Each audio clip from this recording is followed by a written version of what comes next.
Hello everybody, Happy New Year to everyone. Hope you had a nice time. Well, here we are in 2011, New Year, so new video, hooray! Yes, anyway, today I'd just like to talk to you about reactive, proactive. I shall explain what I mean by this very shortly. I think 2010 was quite a reasonable year for most companies. Obviously there were some casualties, we know dams, the largest of those, and there were a few smaller ones, but I think generally most people feel pretty comfortable with what they achieved in 2010. What about 2011? What do we think holds for 2011?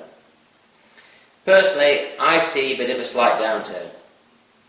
The reason being, 2010, yes, we were in the recession, but furniture, as we all know, is capital equipment and it's the last item to go into any new installation.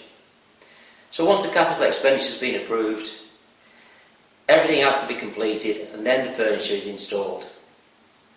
Now, 2011, year of austerity, cutbacks, public spending, government spending, VAT rises, banks not releasing cash, and I just feel that new builds particularly will be slow to get going, and I think generally it's going to be a belt-tightening year, and it's a year for people to consider how to go forward, how best to manage their companies.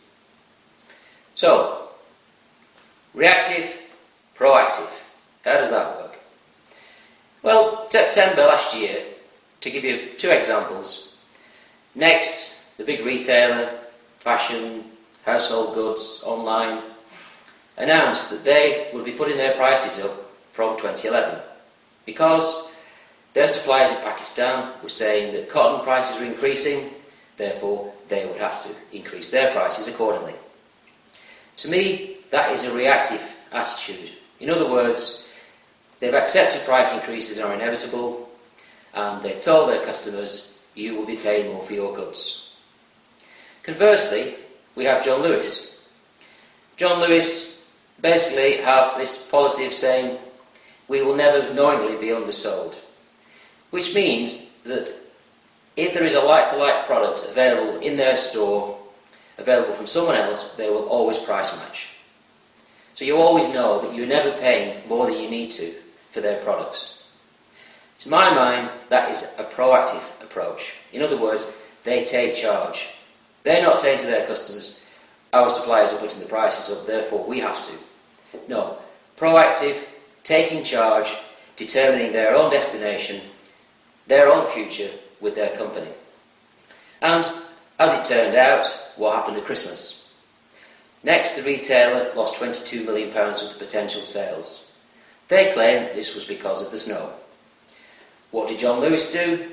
They grew by 8.9% over the exact same period. Could this be the reactive attitude versus the proactive attitude? Well, for sure, we at Chaircom are proactive. We offer alternative buying solutions. ABS, if you like. We take a proactive attitude to give you products at the right prices.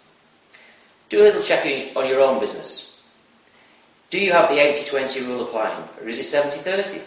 By that I mean, does 70% of your turnover come from 20% of your product range?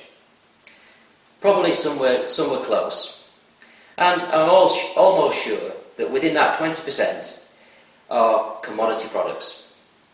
Average standard parts, bases, gaskets, gas lifts, seats and bags, all common parts.